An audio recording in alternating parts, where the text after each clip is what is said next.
Alright. Maraming salamat po sa mga awitan po natin dito. And we pray that everything na ginagawa po natin ay para sa Panginoon. And behold, our God ay talaga pong napakadakila sa ating buhay. And we thank the Lord for all the blessings that He's giving us despite of ng mga sitwasyon po natin sa buhay. And we thank everybody are well, and yung iba may mga konting sipon and lagnat dahil sa klima. And we're still thankful because we are here at tayo po'y patuloy na magpapasalamat at magpupuri sa ating Panginoon. Alright, so mga kapatid, ako po'y bumabati sa inyo ng magandang umaga sa inyong lahat. Good morning, and I pray na gising na po ang lahat at ready to hear the Word of God. And thank you for everybody. Happy Lord's Day po sa inyo pong lahat. And so nice to see you, glad to see you. And so we recognize ang ating pong mga kapatiran online. At sila po ay mga may trabaho, sila po ay malayo sa atin, kaya sila po ay nasa online po. Alright, nakasama po natin every Sunday. Nahin muna natin ang ating team. Hindi, sino yun? Yung nakagitna sa gitna, si Cora. Okay, Sister Cora. Alright, pakikaway lang sa Cora kung dinig niyo po kami sa inyong tahanan. Siya po ay mamaya manganganak na. Alright, kaya po nasa bahay siya dahil punta siya ng hospital ng isang araw. Pero sabi ng doktor, umuwi ka muna, hindi mo pa time. Alright, so pag-pray po natin dahil anytime soon ay nating Sister Cora ay manganganak na. Pag-pray po natin ang kanyang kalusugan and of course the baby as well. Alright, of course Sister Jihan kasama natin. Sister Jihan, siya po ay nandun sa kanyang trabaho rin. Alright, nice to see you there mga kapatid. And of course ang ating mga nasa Abu Dhabi, Sister Marimar, pakikaway lang kung dinig niyo po kami sa inyong tahanan. Alright, maraming salamat. Chine-check po natin ang ating audio sa kanilang mga lugar.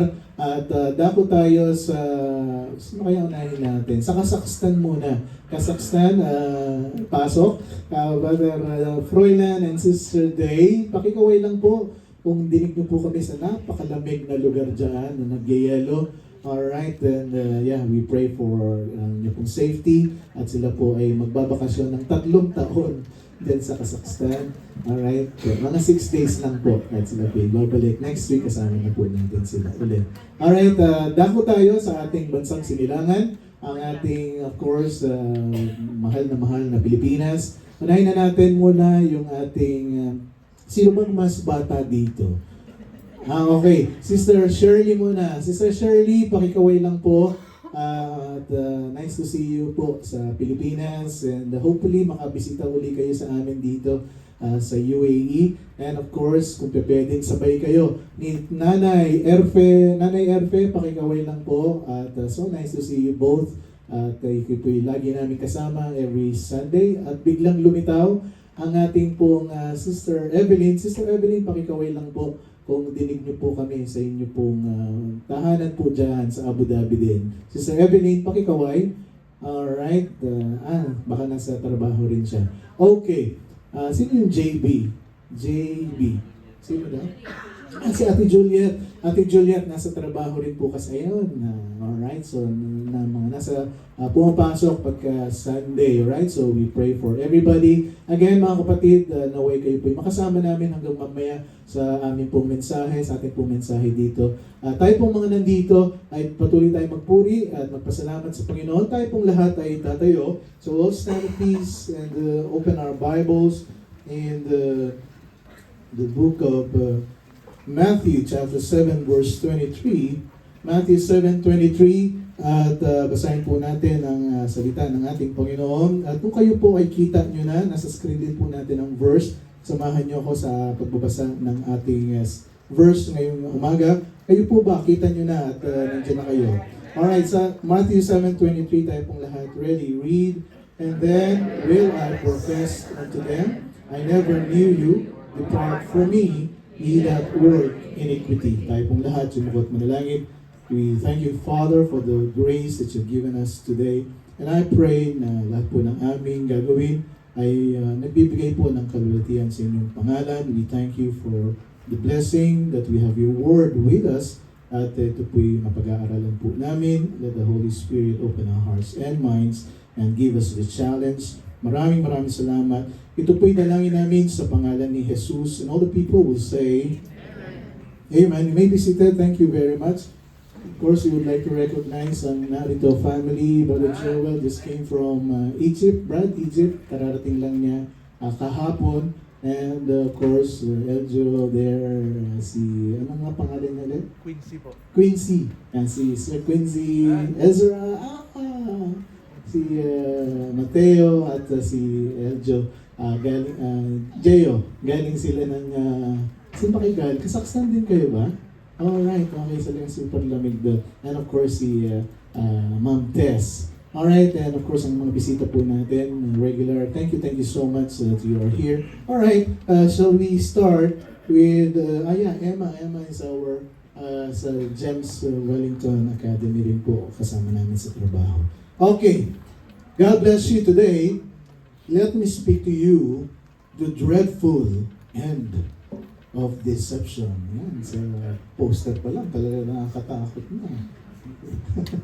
Alright, dreadful. Right? Pagka sinabi mo kasing dreadful, ito po yung ibig sabihin is causing or involving great suffering. Kaya nga po ganun yung pakita natin dun sa first panel natin. Right? Suffering, may takot, at talagang hindi ka matutuwa. There's unhappiness. It is extremely bad, you know, pagka sinabi mong dreadful. It's extremely serious. It is disastrous. It is terrible. And it is frightful. Ito po'y nakakakilabot. It is horrifying. When you say end or dreadful end of deception, ito po'y kakilabot na katapusan. Now, when you say deception, ito po'y sa Tagalog, may panlilinlang, merong pandaraya, at hindi totoo. From the root word deceit, this is the action of misrepresenting the truth. And there is this concealment, ika nga. It is falsehood. Simple, it is a lie. You know, the Bible repeatedly warns us about false belief or false religion. And we all understand. False belief, ang maling paniniwala, is a damning deception. Ito po'y mapanira, ito po'y mapaminsala, ito po'y nagpapahamak. And we know that. Alam po natin yan, very clear po sa atin yan, na ang maling paniniwala ay talagang nagpapahamak. It is incriminating. You know, this false belief is destructive and damaging. It is damning because it is linking to guilt of sin. At lalo na ito po'y tungkol sa kasalanan. We know also, mga kapatid, that Satan is an angel of light. Ang kalaban na si Satanas ay anghel ng liwanag. At kung sinasabi ng Panginoon na He's the light of the world, si Satan, sinasabi niya, I am the angel of light. You know, at least, he's disguised as an angel of light. And his ministers, ay yung mga kanyang alipores, ika nga, is disguised as well as angels of light. And that is to say, that the enemy, Satan, operates in the realm of belief and the realm of religion. That is why false belief is called doctrines of devils, doctrines of demons in the scripture. Sabi ng 1 Timothy 4:1, now the Spirit speaketh expressly that in the latter times some shall depart from the faith. At sabi niya, talaga pong ang Espiritu mismo ang nagsasabi na sa latter times, itong mga panahon po natin ngayon, masasabing latter times, some shall depart from the faith. Talagang lalayo po sila sa tunay na pananampalatayang sinasabi ng Biblia. giving heed to seducing spirits and doctrines of devils. May mga turo ng kasamahan. And the Bible repeatedly warns everybody about these doctrines. At talagang ito po'y may paalala ang ating Panginoon sa mga katuruan ito. It repeatedly warns about false doctrines or false religion. It warns about its presence. At sa panahon po natin ngayon, ito po'y kitang-kita na po natin. In fact, we can see the obvious appearances. It is everywhere all the time. It warns about its sellers, ang mga nagbebenta po nito, purveyors, or its prophets, those who propagate it. At lalo na ito po yung mga taong talagang pinopromote pa nila. Ito pong pinag-usapan nating false belief or false religion. And most specifically, the Bible warns about its peril. Hindi lang po ito mapandaya, kung hindi ito po mapanira. Mapapahamak ka dyan. Nothing is more ultimately, terminally perilous than false religion. Wala pong magpapahamak sa atin kung hindi ito pong mga paniniwala na kung saan ay hindi tama sa salita ng ating Panginoon. And the world, of course, at ang mundo pong ito, lalo na sa panahon po natin ngayon, is easily drawn into false religion. Oo nga naman. Bakit tayo mag-aawitan ng mga lumang mga awitan na kung saan ay sa ating pong paglilingkuran? Hindi ko naman alam yung awitin na yan. Luma na yung awitin na yan. Bakit pa hanggang ngayon inaawit pa natin? Nothing is more ultimately terminally perilous than false religion. And the world readily drinks its fatal poison. At ito pong mundong ito ay talaga na pong tanggap lang ng tanggap at sige, kahit na yan ay poisonous, ay inumin natin yan, And why you might ask, why false religion is so attractive to the world? Bakit ba itong false belief na ito, yung maling katuruan na ito, ay very, very attractive sa mga taong mga nabubuhay sa mundong ito? Why do people have so little resistance to false religions? Bakit hindi nila maayawan? Bakit hindi nila, malabanan itong maling turo na ito? Why is false religion so globally dominating and all-encompassing? Bakit sa mundo ito ay napakadami ng mga ganitong maling katuruan, and that it includes everything and everyone? Well, the answer is this, mga kapatid. Because ang mundong ito ay nasa kanlungan ng isang masamang nilalang. The whole world lies in the lap of the evil one. Anong sabi ng 1 John 5:19? And we know that we are of God. Alam natin na tayo sa Diyos. This is an identity that the true Christians ay pinangahawakan niya. See, kung ikaw ay isang hindi Christian, kung ikaw ay hindi totoong Kristiyano, you cannot even say that you are of God. Meron kang pagdududa na ako ba'y talagang sa Diyos? Pero sabi ng Biblia, a very, very strong statement, we know, alam natin na tayo sa Diyos. We are of God. Tayong mga tunay na mga Kristiyano, tayong mga tunay na nagsitanggap kay Kristo bilang sarili nating Diyos at nakapagligtas, bakit alangan ka na sabihin mo na you are of God? Bakit sa mga kaibigan mo, bakit sa mga kakilala mo, nahihiya kang sabihin mo ikaw ay isang mananampalataya? The Bible says, we know that we are of God. Alam natin na tayo sa Diyos. Bakit hindi natin panghawakan yan? We know that we are of God, and this whole world, itong buong mundong ito, lieth in wickedness, lieth in the lap of the evil one.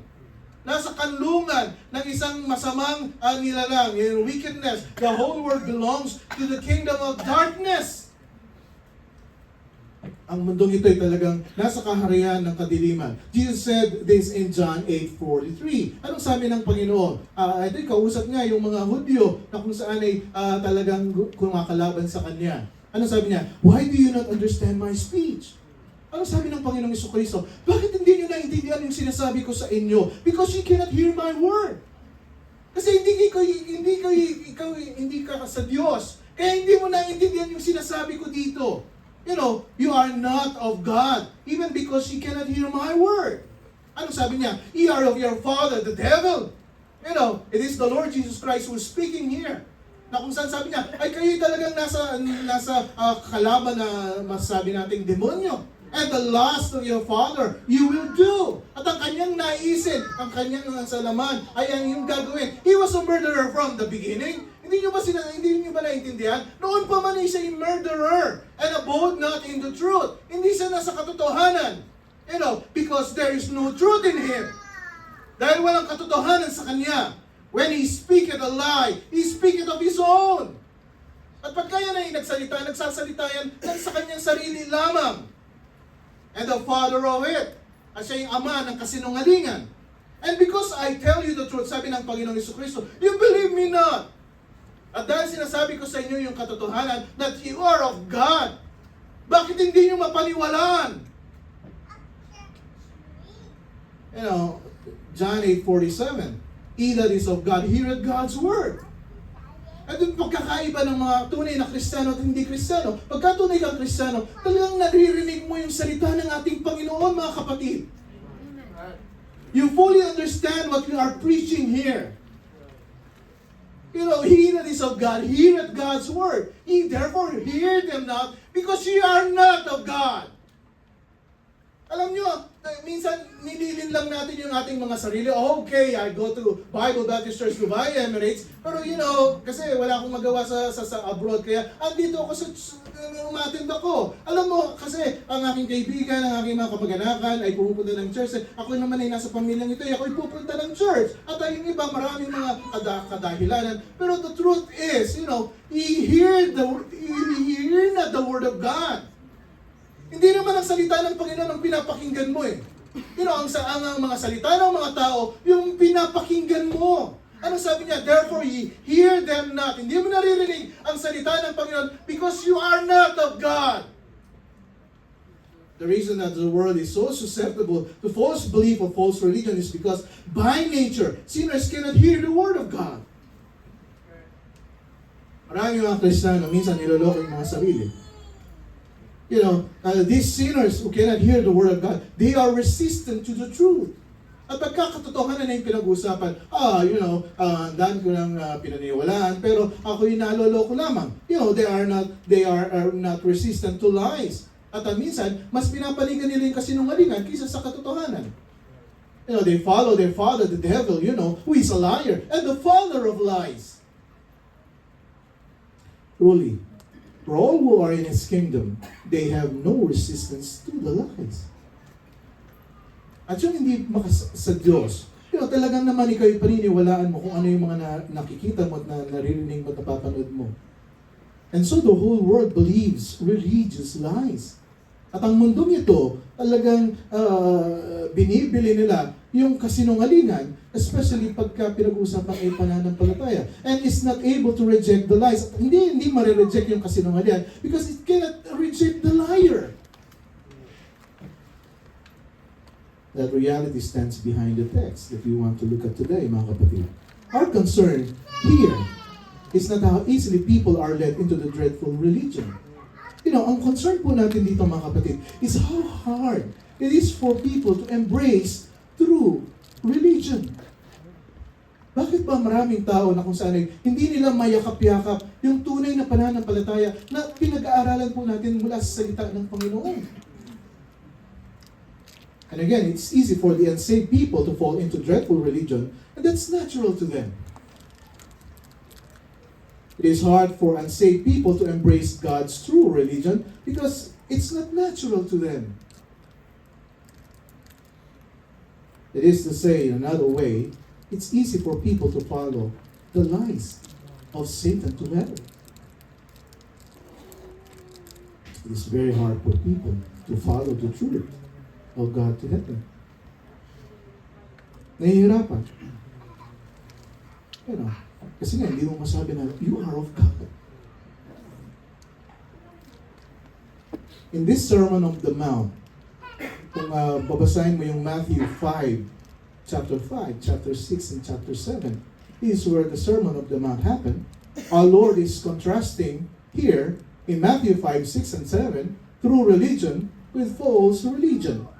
In true belief with false belief. And I need to say here, mga kapatid, as introduction, the false belief that he contrasting with the true religion is not some of a pagan religion. You know, but rather it is belief that claims to be based on Scripture. At marami mga tao ngayon, alam mo ba, ang paniniwala ko ngayon ay yung Biblia ang ginagamit ko. Yung mga verses na ginagamit mo, Pastor Art, ginagamit din namin Ano pagkakaiba? You know, and this is when you are that close to the truth and you are dealing with the actual revelation of God, but you have twisted into a false belief. You know what it is? A false form of Old Testament religion. Ika nga. It is the direst of all deception. False belief of false religions are not always labeled. At ang tunay at ang hindi tunay, you know, hindi naman talaga nalalabelan yan. And yes, false religion, you know, can be labeled Judaism. Yung mga practices ng mga Hudyo, ay pwede mo sabihin false religion yan. You know, false religion can be labeled Christianity. Oh, kala ko ba Kristiyano kayo? Kala ko ba tunay kayong Kristiyano? Bakit parang mali-mali naman ang mga tinuturo nyo? You know, false religion can even labeled evangelicalism, including Baptist. False religion can even talk about Christ and along the gospel. Maraming mga, you know, mga masasabi natin, di ba, tunay na Kristiyano ito, tunay na church to. Ang mga verses na ginagamit mo, Pastor Art, ay hindi nang ginagamit nila. The Sermon on the Mount is designed to unmask. You know, ito pong Matthew 5, 6, and 7, kung babasahin mo lang maigi, you know, ito yung ina-unmask nga, the false form, the adulterization of a true biblical religion. Na kung saan ay praktisado ng mga maraming Hudyo under the leadership of the Pharisees and the scribes. Kaya nga po, pagka nagbabasa kayo ng Biblia, especially in the New Testament, makikita nyo na nakikipagtalastasan, nakikipag-argumento ang mga Sadduceo at Pariseo sa ating Panginoong Jesucristo. Kasi noon pa naman, ay talagang ganyan na ang mga usapin sa pananampalataya. And the clear distinct point of the sermon in chapter 5, verse 20, ang sabi ng Biblia, Jesus speaking here, "For I say unto you," ang sabi ng ating Panginoong Jesucristo, sasabi ko sa inyo, that except your righteousness shall exceed the righteousness of the scribes and Pharisees, you shall in no case enter into the kingdom of heaven.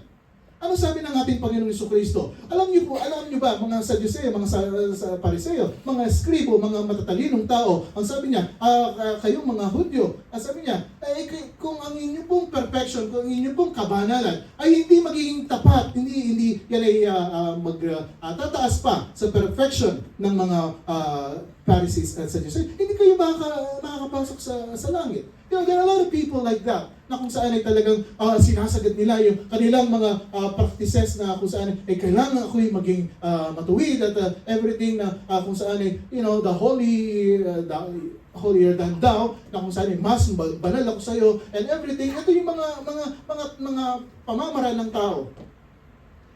Ang sinasabi ng Biblia, hanggat hindi mo malagpasan yung perfection ng mga pare, ng mga Sadduceo, mga Pariseo, and everything, ay hindi ka makakapasok ng langit. You know, the scribes and the Pharisee were the seller, actually, the forebears of Old Testament religion. At sila po yung talaga nagpo-promote na, dapat ganito ka, dapat pagka ikaw ay nasa church ay talagang parang banal ka, at ikaw ay parang ganito and everything, at ikaw ay maging,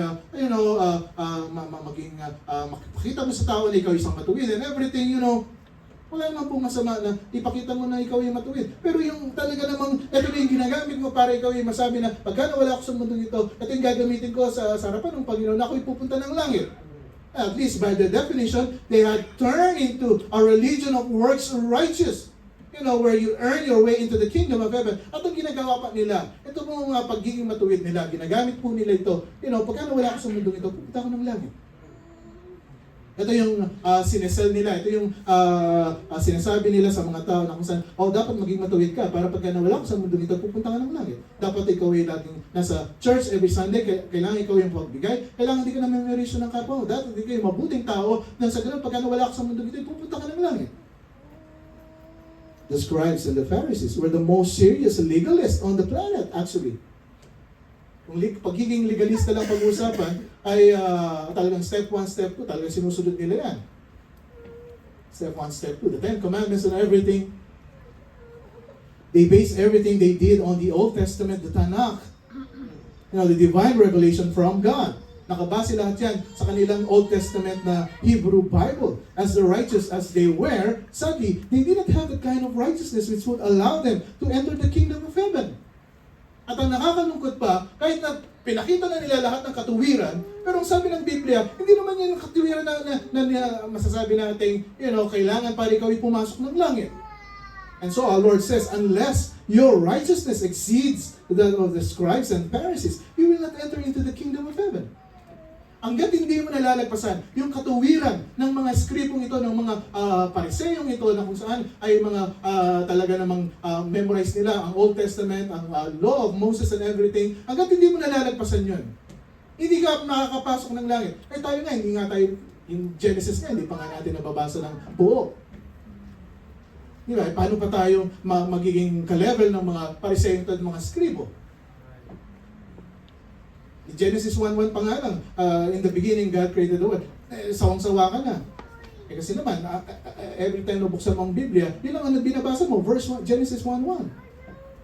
Hindi nga po ba?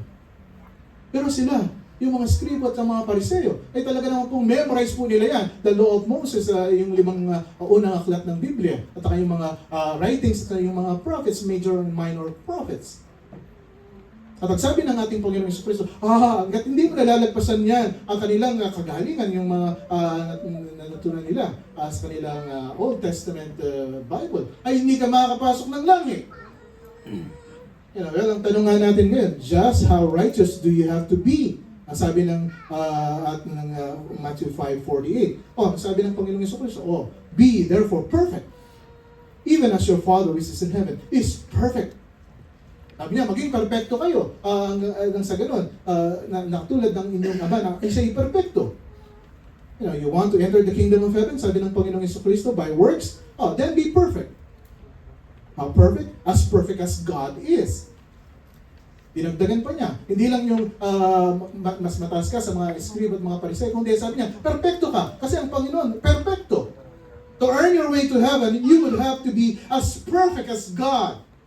And false religion of Judaism was that, mga kapatid. Ito pong mga pananampalatayang ating nakikita ay ganun po halos ang kanilang sinasabi sa mga tao. You can earn your way to heaven by your righteousness, by your works, by your religious activities. And the sermon is designed to show the folly of that. Itong Matthew 5, 6, and 7, talang pinapakita niya sa atin na yan ay hindi yan ang panantayan ng Panginoon para ikaw ay makapasok ng langit. And Jesus systematically attacks all the aspects of false Judaism. At pagka nakikipag-usap siya sa mga Hudyo, sa mga panahon na yun, talagang hindi siya maintindihan. Kasi nga naman sila nababalutan ng relihiyon na kung saan puno ng gawa. And dismantles all of them and crushes them under the weight of their shortcoming. And essentially, he tells them, instead of being proud about your religious achievements, you need to see yourself as poor in the spirit. Sabi niya, dapat makita mo yung sarili mo na kung saan ay ikaw ay poor in the spirit, you need to mourn. Blessed are the mourn. Ano sabi niya? You need to be meek and humble. Sabi niya, dapat ikaw ay mapagpakumbaba. And you need to hunger and thirst for righteousness you do not have. Dapat ikaw ay mahawain. You need to be merciful. You need to be pure in heart. You need to be peacemaker. Those are the Beatitudes. A very familiar story in the Bible. The Beatitudes. Beatitudes. Diba nga? Instead of being proud and feel like you have attained the standard that God requires to enter His kingdom, you need to be broken and crushed. Alam niyo po, bago ka makapasok sa langit, talagang ang gusto mangyari sa atin ng Panginoon ay talagang makita mo yung sarili mo na ikaw isang makasalanan, hindi mo kayang iligtas ang iyong sarili. Na kung saan talagang makita mo na ikaw ay broken. Hindi mo kaya. You are crushed under the reality of you will not enter into this kingdom by your works. Hindi ka pwedeng magmalaki kung ano man yung mga nagawa mo para ikaw ay makapasok sa langit. Unless you are as perfect as God is. That's not true to anyone. At yung marami, hindi pa rin matanggap nila. Hindi ganun kasimple ang kaligtasan. Our Lord contrasts the false belief of the Jews with true belief. Talagang nakikipagtalastasan siya na ito yung tunay na pananampalataya kaysa sa mga pinapraktis ng puro works. The religion of works is over against that of faith. Anong sabi niya? Here it comes in Matthew 7:13 and 14. Enter in the straight gate. Anong sabi ng Panginoong Jesucristo? Enter ye in at the straight gate. Enter through the narrow gate. Alam niyo po ba yung narrow gate na yan? Ito po yung maaaring ganyan lang kalak. Ikaw, isa lang tao siguro yung makakapasok dyan na straight gate na yan, the narrow gate. Or wide is the gate. Ano sabi niya? Pinag-compare niya. Merong isang narrow gate, merong isang napakalawak na gate. Ano sabi niya? And broad is the way that leadeth to what? Itong wide gate na ito, ang sabi niya, is broad is the way. Parang ano yan parang network ng road network ng Dubai. Na napakalawak na kung saan talagang ang daming pumapasok and everything. Pero meron isang narrow gate. Ano sabi niya? And many there which be go thereat. Sabi niya, talaga namang maraming pumupunta doon sa wider gate na yon. At dito sa narrow gate na ito, because straight is the gate, sabi niya, and narrow is the way which leadeth unto life. Ang sabi talagang napakaliit lang na gate na iyan, na kung saan it leads you to life. At ang sabi niya, and few there be that find it. At kukunti lamang ang nakakatagpo nito. Ano sabi niya? The dreadful end of deception. Here Jesus points out that it's hard for sinners to come out of the lies of false religion. Ano sabi niya? Hirap na hirap yung mga tao na umalis dun sa maling katuruan na kung saan yung maling pananampalataya. You know, because the narrow is the gate. Napakaliit lang ng gate. It's hard for those who have been deceived. At lalo na doon sa mga nadadaya ng kanilang mga damdamin at ng kanilang mga puso, napakahirap sa kanilang, na kung saan sa isip nila, because they are blinded by Satan to come to the truth. Nahihirapan silang pumunta doon sa katotohanan na sinasabi ang Biblia. It's difficult. You know why? Well, we just have read it. There are few who find it. Napakahirap, nahihirapan sila. Pero there are few who find it. Iilan lamang ang nakakatagpo dito. It's not immediately visible, you know. Itong narrow gate, it's not immediately, it's hard to find. Talagang ang hirap hanapin. And not only that, the gate is small. Itong narrow gate na kung saan ay lead to life, ito po yung napakaliit. It is hard to enter. And not only that, but when you do enter, the way itself is hard.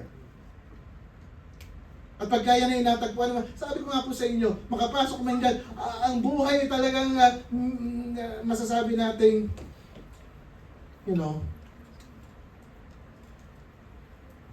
very hard. Not only that, but when you do enter, it's the way itself is hard. It is hard to find, it is hard to enter, and it's hard to follow. So, do you find it? Mahirap na hanapin, kukunti lamang ang nakakatagpo, kunti lamang ang nakakapasok. Few walk that narrow way. You know why few? Because they are kept out by their own sin. They are kept out by their own blindness, and they are aided and assisted in that by false prophets, who are immediately introduced. You know, in verse 15, Matthew 7:15, they are the ones selling tickets on the broad road that leads to destruction. False prophets. Ano sabi niya? Beware of false prophets. Sabi niya, ay kayo mag-ingat sa mga maling katuruan, maling mga nagtuturo, which come to you in sheep's clothing. Na kung saan yung makikita, napakaganda naman ng suotin niya. At ang sabi niya, beware which come to you in sheep's clothing, but inwardly, they are ravening wolves.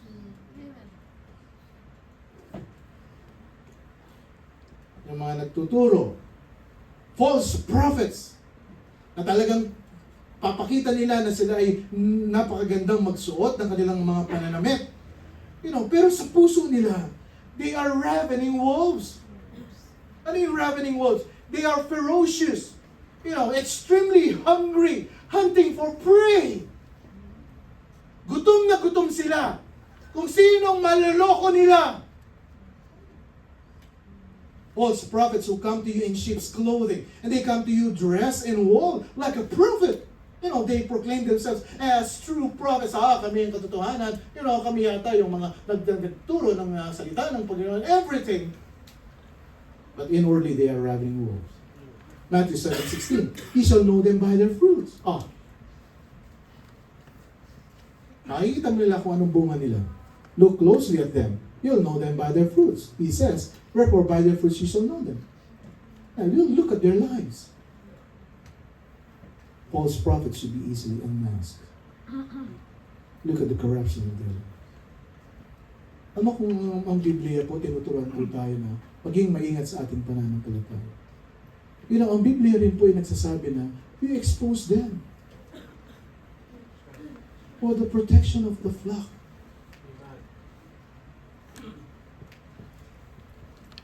Pagka yung mga shepherd, yung mga nag-alaga ng mga tupa, sinasaway nila yung mga para hindi mapahamak yung mga tupa.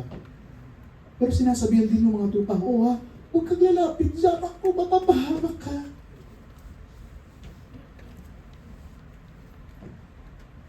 Meron nga akong nabasa, Christian article. Reliable naman po ito. Ano sabi nila? Believers are to be fruit inspectors. Ang mga mananampalataya nag-i-inspect because by their fruit ye shall know them. As a matter of fact, ang Panginoong Kristo mismo ang nagsabi, for the tree is known by its fruit. A tree is recognized by its fruit. Now, I just want to remind you again, mga kapatid, ang pinag-uusapan po natin dito is not between Judaism and Islam. It's not about, Christianity with Hinduism. He's looking at false belief or religion as compared to true religion, when both claim to be biblical. Lalo na, lahat ng mga churches ngayon sinasabi na, biblical kami. Yung ginagamit namin dito, yung Bible. Ginagamit natin dito, King James Version Bible. So you can be around true religion of Judaism and be around the true religion of Christianity and be on the broad road that leads to destruction. Now, having said that, Matthew 7 verse 21-27, ano sabi ng Panginoon dito sa Matthew 7:21?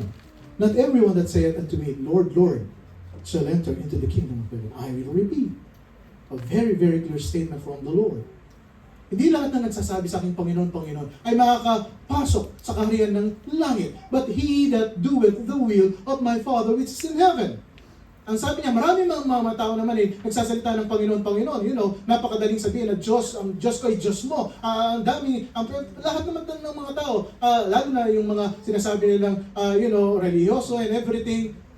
Maraming tao na magsasabi, Panginoon ko, Panginoon ko. Pero sabi ng Biblia, very, very straightforward ang Panginoon. Not everyone that saith unto me, Lord, Lord, shall enter into the kingdom of heaven. Pero, he that doeth the will of my Father, which is in heaven. Ang gumagawa ng kalooban ng aking Ama na nasa langit, ang siyang pupunta ng langit. Many will say unto me in that day, Lord, Lord, hindi ba nag-prophesy pa nga kami in thy name? Nag-preach pa nga ako sa iyo about the book of Matthew 7, 8, 5, 6, 7.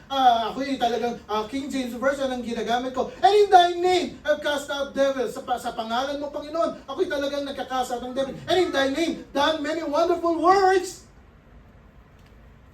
Ano sabi ng Panginoon? And then, will I profess unto them.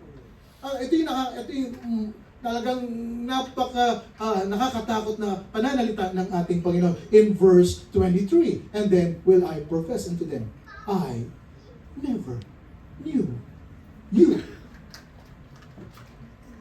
I never knew you. Ano sabi ng Panginoon? Depart from me. Lumayo ka sa akin. Hindi na kita kilala. That work iniquity. Ano sabi ng Panginoon? Therefore, whosoever heareth this saying of mine and doeth them. Again, mga kapatid, ang pinag-uusapan dito, hindi mo lang naririnig. Kundi sabi niya, and doeth them.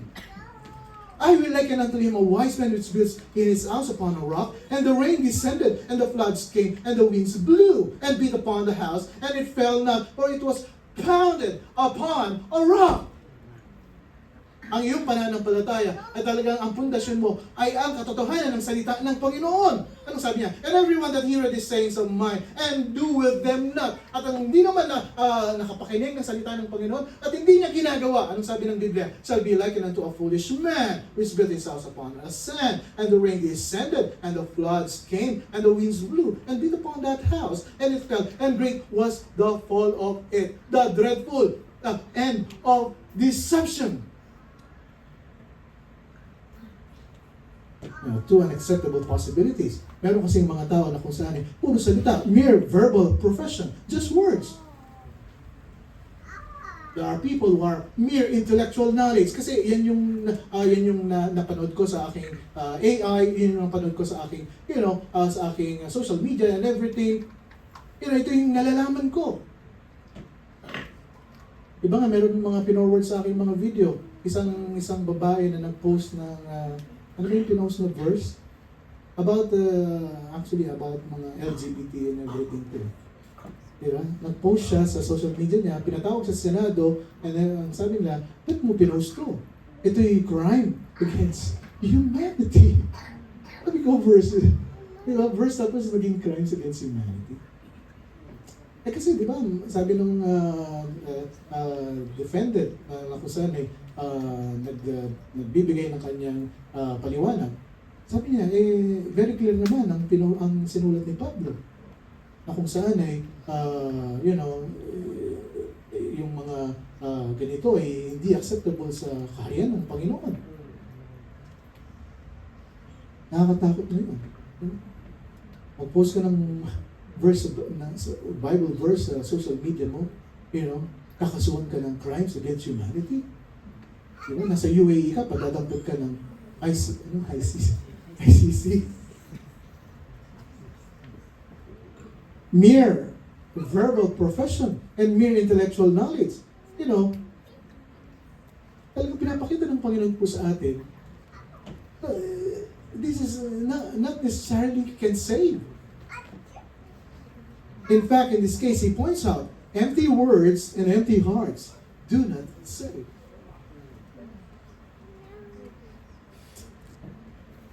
Verbal profession is not enough to save. Intellectual knowledge of truth is not enough to save. What are we saying here, mga kapatid? It's not what you say and it's not what you know that saves you. The Lord speaking again. Not to irreligious people, He's speaking to men and women obsessed with religion. Nakakalungkot, there are a lot of people, especially Christians, they are obsessed with religion. Puro externalism lang. Noong Sunday ngayon, papakita ko na sa aming church, talaga naman ako ay isang, Kristiyano, ikaw ay mananampalataya, at pumunta ako ng harapan, ako ay aawit, at makita ng maraming tao na ako ay biritera, and everything. Ako ay tatayo sa harapan ng church, at makita nila na napakagaling kong magsalita, napakagaling kong magpaliwan, and everything. Sabi ko nga po sa inyo, every time we do our service here, kung ang makikita ay ang Bible Baptist Church of Dubai Emirates lamang. Wala pong saysay lahat ng ginagawa po natin dito.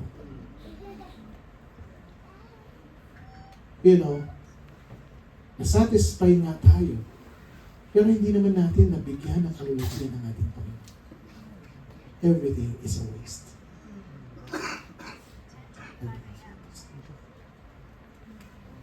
It's only externalism.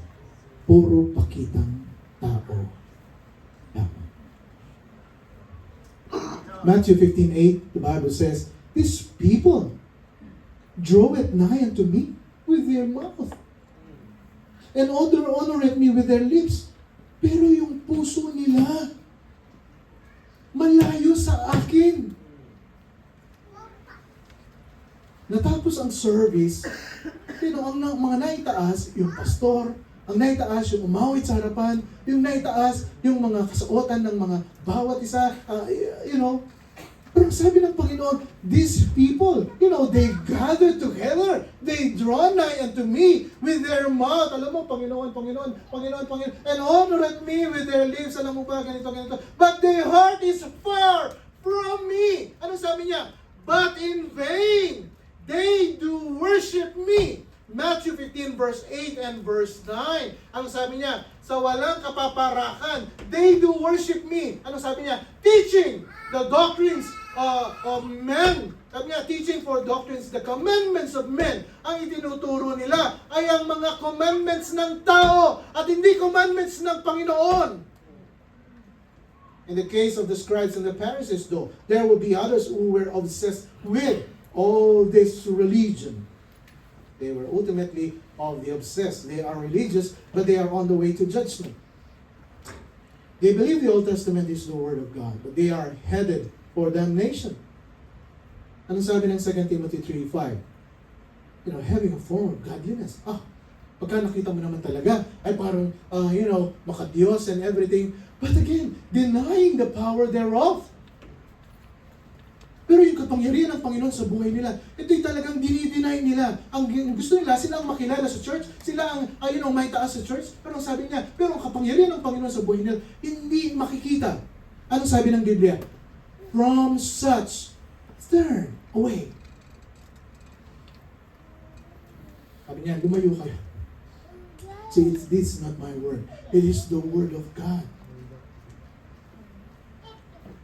From such, turn away. They are presented in the New Testament as not only deceivers, but as self-deceived. That's still a reality today. People like the Pharisees and the scribes, connected to the right religion, connected to some form of Christianity, pero utterly void of the true righteousness of God that comes through Christ. Mga kapatid, truly, we have multitude of deceived souls in the churches.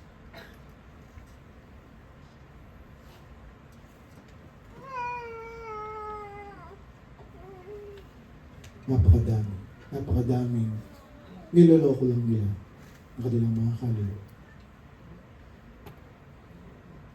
At nakakalungkot pa, they are on the Jesus bandwagon. Who think? Because they have made some profession, some verbal claim to be attached to Christianity or to Jesus. And because they know a few facts about Jesus, all is well. Kala nila, memorize ko naman ang Biblia eh. Dahil ko nga verses, ako ngayon nag-aaral pa sa Bible school. Mga tayo nag-aaral sa mga ganitong Christian school. They are on the bandwagon of Jesus. At sinasabi na, all is well. And again, mga kapatid, our Lord realized the deadliness of this deception. Ang Panginoon, pinapakita niya sa atin ang kakilakilabot na kapahamakan ng pambubulag ng pandaraya. That's why the first sermon laid on the pages of the New Testament in Matthew 5 is this one warning.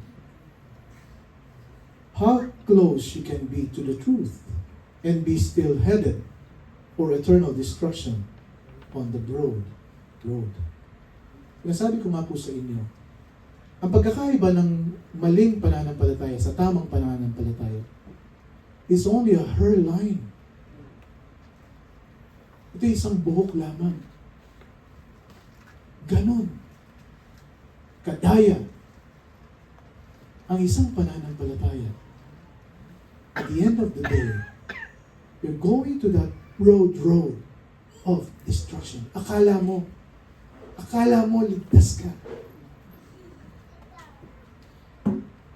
Akala mo, ikaw ay tunay na mananampalataya. What is shocking about this, mga kapatid, is bound up in the word in Matthew 7:21. Not everyone that saith unto me, Lord. And verse 22, the Bible says, many will say unto me in that day. Ang pinag-usapan po natin dito, mga kapatid, many. Not everyone, many.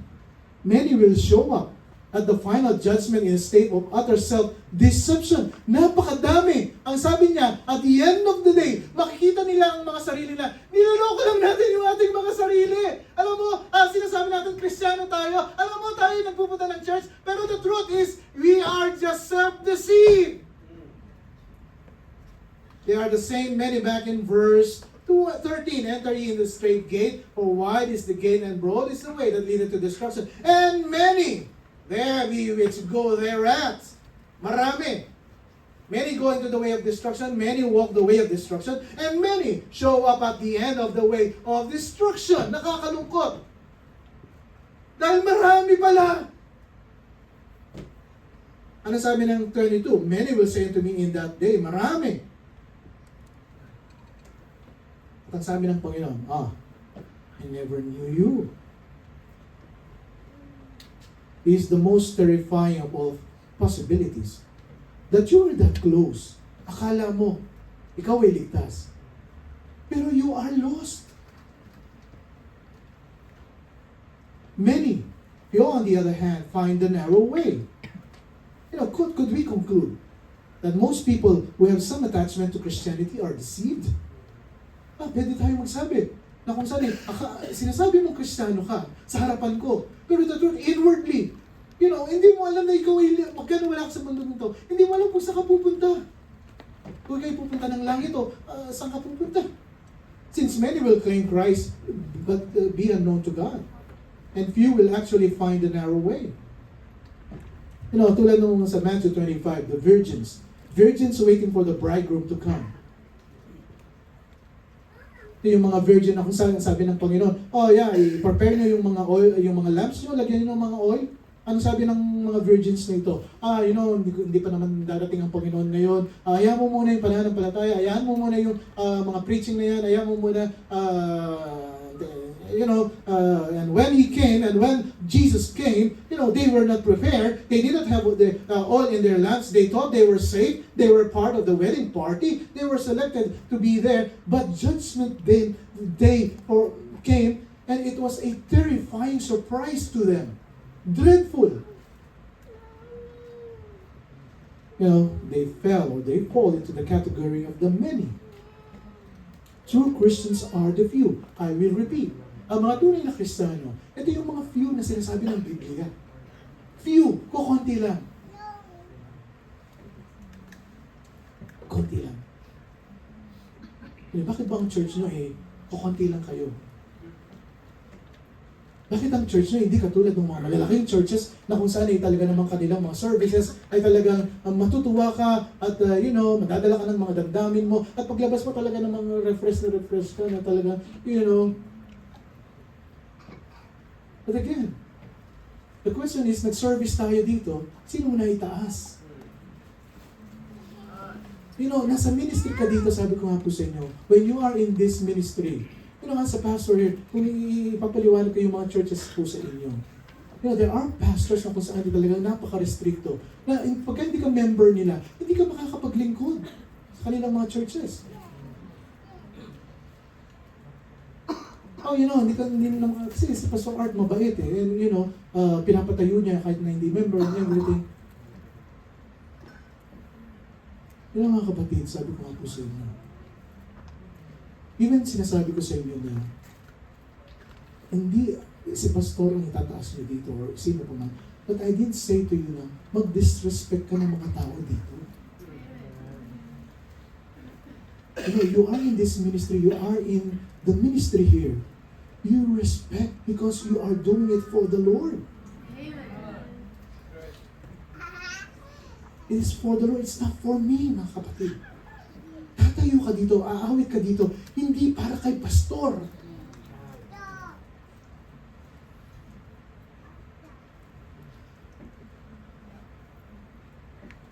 Nakakalungkot yun, hindi naman ako member dyan.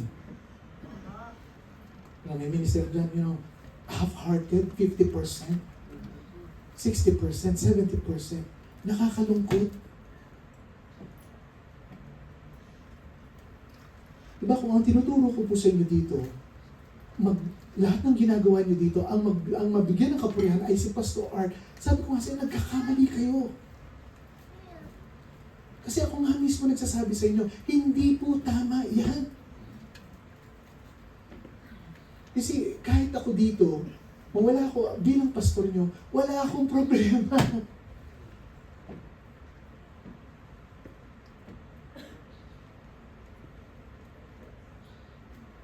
Pero lahat po tayo dito, nagpupunta dito, nagpapagamit tayo sa Panginoon.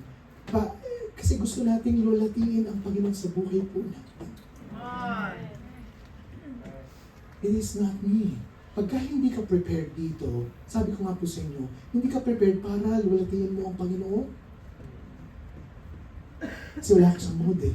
Kasi nag-away kami ng ganito eh. Kasi ganito, you know, kung kailan papunta ka na ng church, doon nag-aaway, doon masungit, doon lahat, you know. Diba? Kaya pagpunta mo ng church, aawit ka, amazing grace. Anong amazing grace na yan?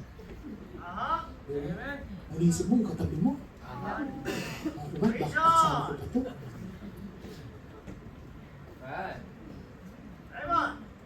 You know, everybody experiences that. The reality is, di ba na-experience natin lahat yun? Kung kailan papunta ng church. Pero pagka papunta ng mall, lahat masaya na. Wala detalye sa mall.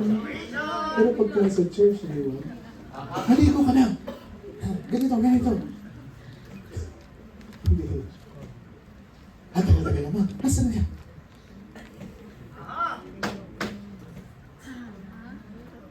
You see, true Christians are the few. O konti lamang. Kaya huwag ka na ma-expect na, super dami ng mga tunay ng mga Kristiyano sa mundo ito. Ay, yung katotohanan ng salita ng Panginoon. True Christians are the few. True Christians who find the narrow gate.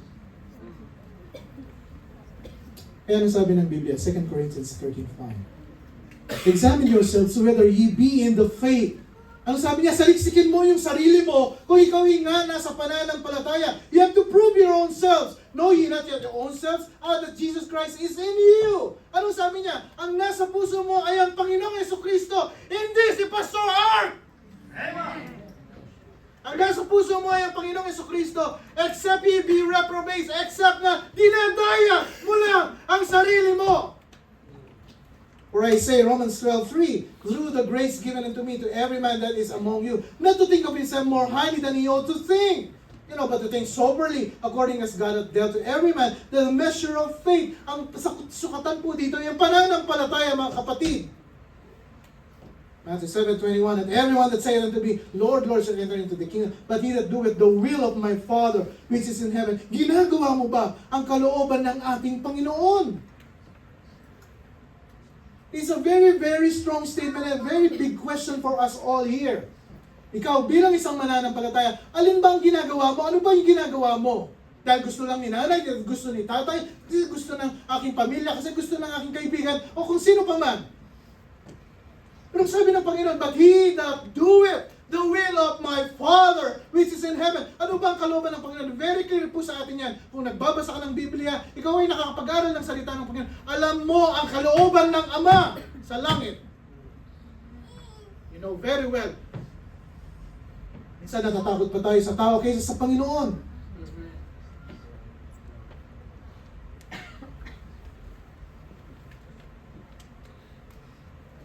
How do people get lulled, calmed and sent to sleep, sort of hypnotized into this deception? Bakit ba maraming tao, including Christians, they claim to be Christians, really are lulled into this deception?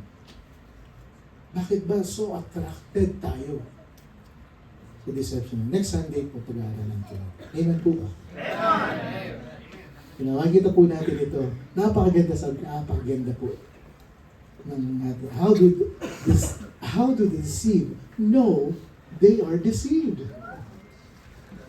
Next Sunday po yan. Let's pray for each other. Let's pray for our church, the ministry that God has given us here in UAE. Panalingan po tayo. You have to love the brethren. Kasi ito po yung utos ng Panginoon. Mahalin po natin ang mga kapatiran. We have to love the church. Matthew 7:23, and then will I profess unto them, I never knew you. Depart from me, ye that work iniquity. This is the introduction ng ating series po ito. The dreadful, yun, nakakatakot. The dreadful end of deception. So you all stand up, please. So we bow our heads and close our eyes and we pray. Tayo po'y manalangin. Ang maraming banal, maraming salamat po, Panginoon, sa mga salita niyo na aming pong narinig, aming mga natutunan. And it's not my word, O Lord. It is your word. Ito po'y salita niyo. Napakaliwanag po sa amin na ang Panginoong Kristo ang nagsasabi po sa amin ito.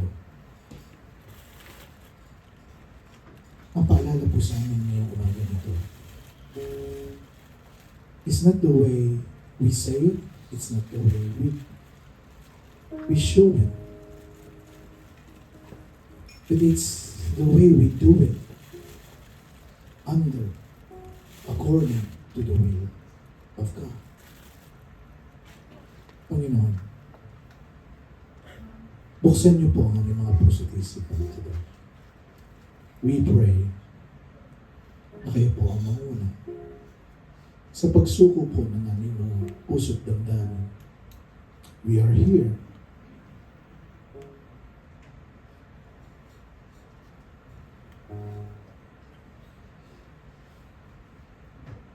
to give glory to your name. Mga kapatid, God has spoken to you. Why don't you speak to God? Kausapin mo ang Panginoon. It's between you and God.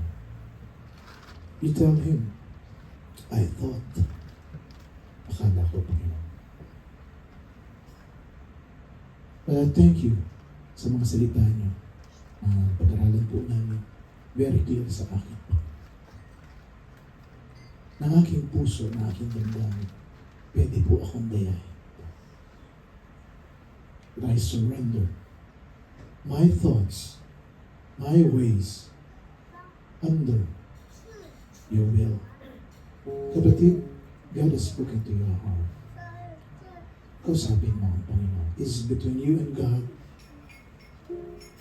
Kausapin mo ang Panginoon. You give everything to Him. Pour your heart to Him.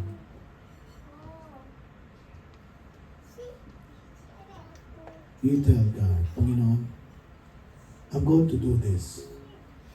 My faith, my service, according to your will.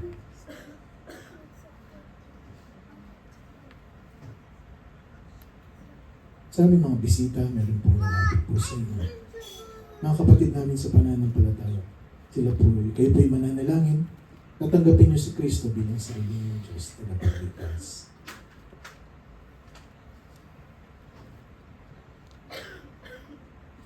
Keep praying, mga kapatid.